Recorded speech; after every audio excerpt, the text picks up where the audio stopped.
Assalamualaikum warahmatullahi wabarakatuh. Selamat pagi adik-adik semuanya, siswa-siswi SMA Sulawesi Selatan. Bagaimana kabarnya pagi ini? Saya harap semuanya berada dalam kondisi yang sehat ya. Saya juga ucapkan terima kasih kepada Bapak Ibu Guru pendamping yang mendampingi siswa-siswi di sekolah. Saya harap semoga Bapak dan Ibu Guru juga berada dalam kondisi yang sehat dan juga baik. Baiklah, pada pagi hari ini kembali lagi pada program Smart School pada pembelajaran literasi bahasa Inggris bersama saya Nur Aulia Amalia. Oke, ini ya latihan soal. Nah, di teks ini terdapat 3 paragraf. Kita lihat, jadi di teks ini ada 3 paragraf ya adik-adik. Nah, oke.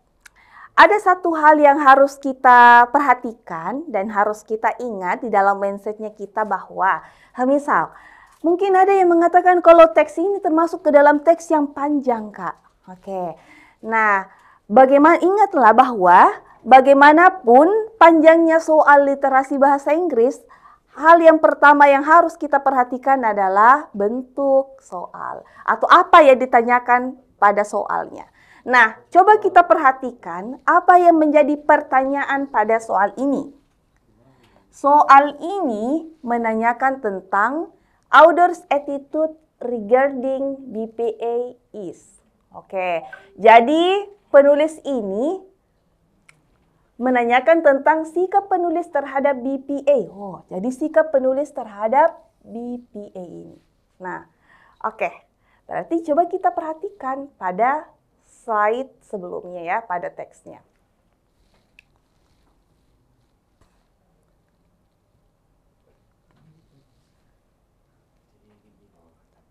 Nah, kalau mendapatkan soal seperti ini, apakah kita harus baca semuanya? Ya, tidak ya adik-adik. Karena tadi kita perhatikan ke dalam soal ini bahwa ingat tadi, sikap penulis terhadap BPA. Berarti kita fokusnya terhadap BPA ini saja. Sikap penulis terhadap BPA. Nah, sekarang coba kita perhatikan mulai dari teks yang pertama. Paragraf yang pertama ya. Oh, jadi jika sudah kita ketahui bahwa ini membahas tentang BPA, berarti kita fokusnya kepada paragraf yang membahas tentang BPA ini. Nah, coba kita lihat dari paragraf yang pertama, apakah ada membahas di sini tentang BPA? Oh, ada. Tapi lebih kepada penjelasan ya. Nah, oke.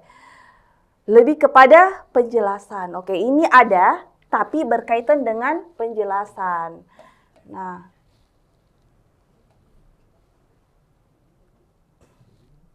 penjelasan atau definisi ya kan di sini. Oh, berkaitan dengan penjelasan atau definisi. Kemudian coba kita lihat di paragraf yang kedua. Apa yang dia lihat? Nah, kita lihat di kalimat awalnya paragraf yang kedua ini. Coba kita lihat bahwa the problem is that, oke, kita mulai dulu dari paragraf yang pertama. Nah, coba kita lihat. Can exposure to plastic harm your health? Bisakah paparan, ini paparan ya, bisakah paparan plastik ini membahayakan kesehatan Anda? Nah, it's a question currently being explored. Ini adalah pertanyaan yang baru-baru ini dieksplor oleh peneliti setelah ada penelitian, recent study itu penelitian terbaru bahwa traces of synthetic chemical called bisphenol A, BPA. Nah, makanya disebut dengan BPA, seperti itu ya. Nah, inilah kenapa dikatakan tadi kalau ini berisi tentang penjelasan apa yang disebut dengan BPA. Kemudian yang ini, kita lihat kalimat awalnya paragraf yang kedua.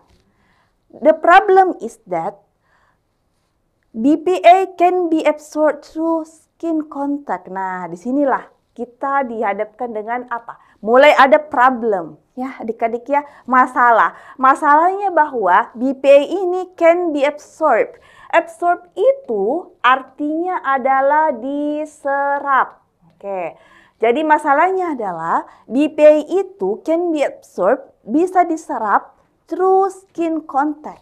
Melalui, jadi through itu artinya apa? Melalui skin contact atau kontak kulit, ya. Nah, kontak kulit. Oke. Ternyata ini BPA bisa diserap oleh kulit gitu dalam fisik kayak gitu ya. Itulah masalahnya. Oh, berarti ini dari sini dari paragraf ke-1 apa yang bisa kita simpulkan? Ternyata masih berisi tentang penjelasan apa itu BPA ya. Kemudian di paragraf kedua sudah membahas mengenai problemnya. Oh, ternyata problemnya itu karena BPA ini bisa diserap atau terserap oleh kulit. Kemudian coba kita lihat pada kalimat awalnya paragraf yang ketiga. Nah, kalimat awalnya paragraf yang ketiga adalah once in the human body. Nah, ketika di dalam tubuh manusia itu BPA itu, nah BPA lagi ya kan adik-adik, imitates. Nah, jadi kita baca ini kalimat awalnya ini. Mulai dari once in the human body hingga sampai system. Oke, coba kita lihat. Once in the human body, ketika di dalam tubuh manusia itu BPA imitates. Nah, ini termasuk sering ya muncul ini kosakata imitates. Imitates itu BPA imitates the action of the hormone estrogen. Meniru atau tindakan. Nah, dari hormon estrogen dan disturbs. Oke, disturbs itu apa? Disturbs itu artinya mengganggu ya. Mengganggu. Oke, endocrine system. Berarti sistem endokrin. Nah, jadi oke, di paragraf yang pertama tadi setelah kita baca kalimat awalnya berisi tentang penjelasan apa itu BPA. Di paragraf kedua tadi ada masalahnya katanya. BPA itu dapat terserap di kulit. Nah, kemudian di paragraf yang ketiga, dia katakan kalau BPA itu meniru aksi dari hormon estrogen dan mengganggu sistem endokrin. Nah, oke. Berarti di sini juga lebih membahas kepada problem atau dampak ya, adik-adik. Nah, oke. Setelah membaca masing-masing kalimat awalnya setiap paragraf, coba kita tentukan kira-kira apa yang menjadi sikap penulis pada teks ini. Nah, oke. Terutama tadi yang berkaitan dengan BPA ya. Oke, coba kita lihat. Apakah hopeful? Oke, sebelum kita menentukan apa itu, apakah hopeful atau surprise atau indifferent, coba kita menentukan dulu. Apakah tadi ini penjelasan dari setiap awal kalimat, dari setiap paragraf itu termasuk ke dalam sikap penulis yang positif, negatif, atau netral? Nah, itu tadi cenderung kepada negatif ya adik-adik ya. Oke, setelah kita lihat ke dalam jenis atau opsinya, ya ini semuanya berkaitan dengan negatif ya. Nah, sekarang kita coba lihat. Doubtful. Doubtful itu artinya ragu. Nah, ini yang penting untuk adik-adik hafalkan kosakatanya ya. Apa itu doubtful, apa itu surprise, indifferent, concern, and pessimistic. Jadi kalau doubtful itu artinya ragu. Apakah tadi sikap penulis itu menunjukkan kalau ada keraguan?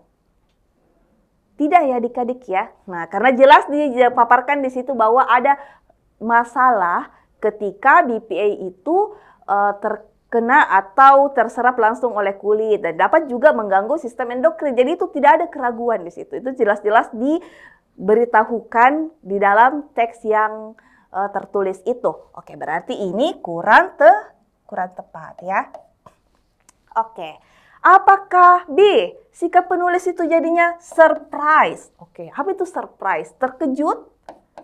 Apakah sikap penulis itu menjadi terkejut, kaget? Ya, tidak juga ya adik-adik ya. Oke, ini juga kurang tepat. Oke, next. Apakah C? C itu indifferent. Nah, indifferent ini artinya cuek. Ya. Jadi indifferent itu artinya cuek. Apakah ini termasuk ke dalam sikap yang cuek? Jika sikap penulis itu cuek, tidak mungkin di dalam teks itu dipaparkan apa masalah yang muncul jika BPA itu terserap oleh kulit manusia, dan bisa juga dampak-dampaknya terhadap sistem endokrin. Ketika penulis itu cuek, itu tidak mungkin tertulis di dalam teks seperti itu ya. Jadi ini juga kurang tepat. Lalu concern. Concern ini artinya apa? Prihatin. Oke, jadi concern itu artinya prihatin. Apakah ini concern itu termasuk ke dalam sikap penulis berdasarkan teksnya? Iya, termasuk ya adik-adik ya. Kenapa? Karena tadi dipaparkan kalau apa yang menjadi masalahnya atau dampaknya terhadap kulit manusia atau terhadap tubuh manusia jika sampai BPA itu terserap oleh kulit seperti itu. Maka ini bisa. Nah, kemudian pesimistik. Apakah pesimistik? Oke. Jika pesimistik, pesimis. Nah, lalu kalau pesimis ini juga termasuk ke dalam kurang tepat. Kenapa bisa dikatakan ini kurang tepat? Karena pesimis itu berarti ada sesuatu ya. Ini contoh misal, ada sesuatu yang ingin kita sampaikan atau ada sesuatu yang ingin kita capai, lalu kita merasa kurang dalam diri kita. Apakah saya bisa ya? Ataukah misalnya jika ini terjadi BPA, apakah ini akan berhasil? Ataukah apa dan sebagainya? Atau percobaan ini akan berhasil? Nah, itu. Ataukah dia merasa ini kayaknya tidak berhasil? Itu pesimis namanya. Apakah ada tadi menunjukkan tadi kata-kata seperti itu? Ataukah dalam kalimat-kalimat yang kita baca tadi menunjukkan kalau sikap penulis ini pesimis? Ya, tidak ada ya adik-adik ya. Maka jawaban yang tepat untuk pertanyaan yang pertama ini, sikap penulis terhadap BPA itu adalah concern ya, atau prihatin ya, prihatin terhadap dampak dari BPA itu jika terdampak pada kesehatan manusia gitu. Tuh, ya. Maka jawaban yang pertama untuk pertanyaan pertama adalah opsi D. Baik, kita melangkah kepada pertanyaan yang kedua. Nah, ini. Oke,